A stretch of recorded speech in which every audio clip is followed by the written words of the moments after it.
Ayub ketika berdoa mengatakan, wahai Rabbku, aku ini disentuh dengan penyakit, dengan bala, dengan musibah. Wa anta arhamur rahimin. Engkau yang paling mengasihi di antara yang mengasihi. Tetap dia yakin Allah itu arhamur rahimin. Ketika antum sedang susah, jangan pernah berburuk sangka sama Allah. Antum panggil Allah, ya arhamar rahimin. Ya Allah, engkau yang paling pengasih ya Allah. Musibah yang menimpaku ini adalah tanda kasih sayangmu kepadaku ya Allah. Nah, Allah kalau cinta sama hambanya itu dikasih bala. Cuma kita butuh keyakinan itu, minta sama Allah Azza wa Jalla. Wa minal yaqin ma tuhawwinu bihi alaina masa'ibad dunya wa matti'na bi asma'ina wa absarina wa quwwatina ma ahyaitana waj'alhu al-waritha minna. Ya Allah, jadikan kami bisa menikmati pendengaran kami, penglihatan kami, kekuatan kami selama kami hidup, dan jadikan itu pewaris kami. Nabi minta SAW sampai mati sehat. Karena ada orang bertambah umur pendengarannya berkurang, bertambah umur penglihatannya berkurang, bertambah umur nggak bisa sujud, nggak bisa ruku, udah sakit semua kakinya, berat gerak-geriknya. Nabi SAW minta kepada Allah mati dalam kondisi sempurna fisik. Nggak apa-apa. Karena di antara tujuannya supaya tidak merepotkan orang lain. Nabi juga berlindung di hadis yang lainnya, Allahumma inni a'udzubika an uradda ila ardhalil umur. Ya Allah, jangan sampai aku dikembalikan ke umur yang rendah, yang pikun ya. Kita minta sama Allah.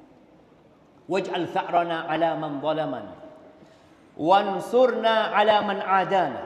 Jadikan balas dendam kami buat orang-orang yang menzalimi kami. Sudah engkau ya Allah yang ngurusin orang-orang yang menzalimi kami. Dan tolonglah kami menghadapi wansurna ala man adana. Tolong kami menghadapi orang-orang yang memusuhi kami ya Allah. Tolong kami ya Allah. Wala taj'al musibatana fi dinina. Ya Allah, jangan jadikan musibah itu menimpa agama kami. Jangan sampai. Bagaimana musibah menimpa agama? Kayak apa jemaah? Salatnya telat-telat. Musibah. Kita yang seharusnya satu hari hatam satu juz, baca satu juz, hari itu kita ya Allah nggak baca, nah ya Allah sibuk dengan handphonenya, musibah. Berdoa minta jangan jadikan musibah kami menimpa agama kami. Wala taj'al musibatana fi dinina, wala taj'alid dunya akbar hammina. Jangan jadikan dunia itu ambisi kami yang paling besar. Wala mablagha ilmina. Dan jangan jadikan ilmu kami itu hanya untuk dunia. Jangan sampai.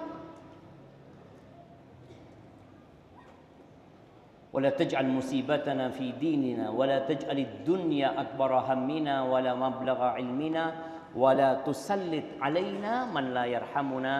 Dan janganlah engkau jadikan penguasa kami orang-orang yang tidak sayang sama kami. Barakallahu fiik. Anda rasa itu yang dapat Anda sampaikan pada kesempatan kali ini. Semoga yang didengar bisa diamalkan. Dan setelah didengar, ditulis, diamalkan, tolong ajak yang lainnya untuk mengamalkan. Karena setiap muslim itu punya kewajiban menyampaikan apa yang dipelajari. Semua orang itu merugi. Illal ladzina amanu wa amilus salihati wa tawasau bil haqq wa tawasau bis sabr. Dia saling mengingatkan kepada kebenaran. Tapi kalau kita sudah menyampaikan kepada orang lain, siap untuk dibuli, siap untuk dimaki, siap untuk dikatai sama mereka, ya harus sabar. Karena kemungkaran itu tidak merajalela kecuali disebabkan kita yang tahu dia. Aku lu qauli hadza. Enggak ada pertanyaan. Nah,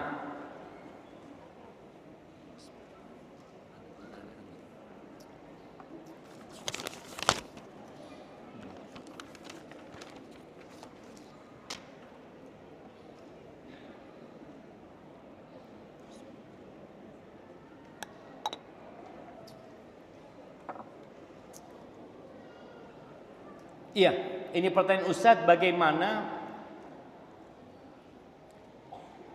orang-orang yang mengadakan pernikahan tapi tidak sesuai dengan syariat. Jamaah, nikah itu butuh berapa orang? Butuh calon suami, calon istri, mertua, wali, 2 saksi. Berarti cukup berapa orang?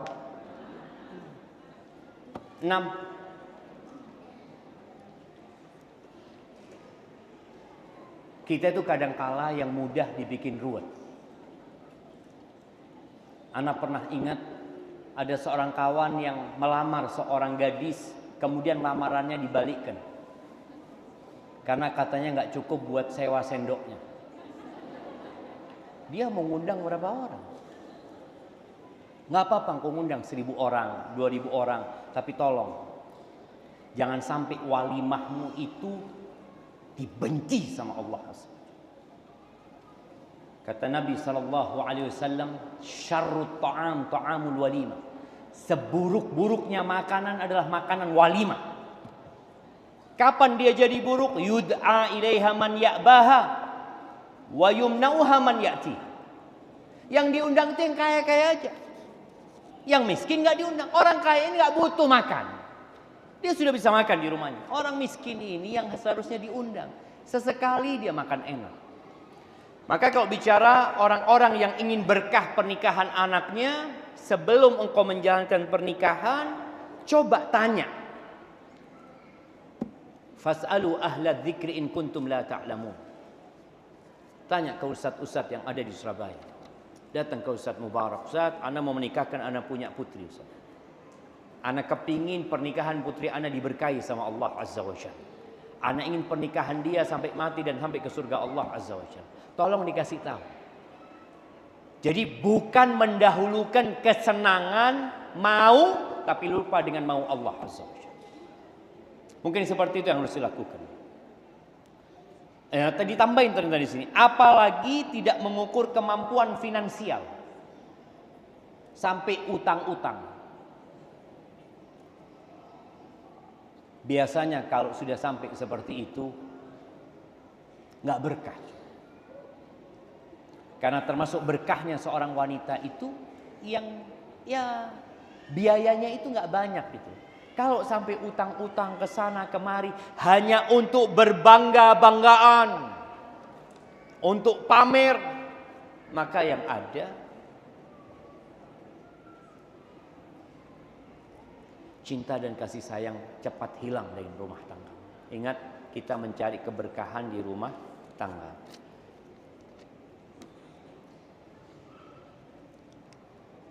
Dunia bagaikan jari yang dicelupkan di samudra. Hadisnya apa ya Ustaz? Ana akan bacakan hadisnya lagi kalau mau dicatat ya, supaya bisa disebarkan kepada orang-orang yang mau menyebarkan. Naam.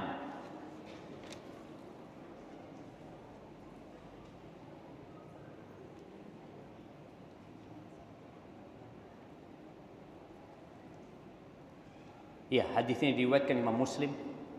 Nabi SAW mengatakan, "Mad dunya fil akhirah." Tidaklah dunia di akhirat itu illa kama yaj'alu ahadukum isba'ahu hadhihi fil yam. Kecuali seperti seorang meletakkan jarinya di samudra, falyanzur bima yarji'. Falyanzur bima yarji'. Hendaklah dia memperhatikan ada berapa yang tersisa di tangan dia dari air tersebut. Ini hadis diriwayatkan oleh Imam Muslim. Barakallahu fikum. Kebetulan Abi Ana meninggal tanggal 23 Ramadan. Sebelum meninggal tidak mampu puasa 4 hari. Kami sempat membayar 1 hari. Tapi kami baca di media, jika rahimahullah tidak bertemu hari-hari setelah Ramadan, maka tidak ada utang puasa. Apa benar seperti itu, Ustaz? Jazakallah khair. Nah, ini di antara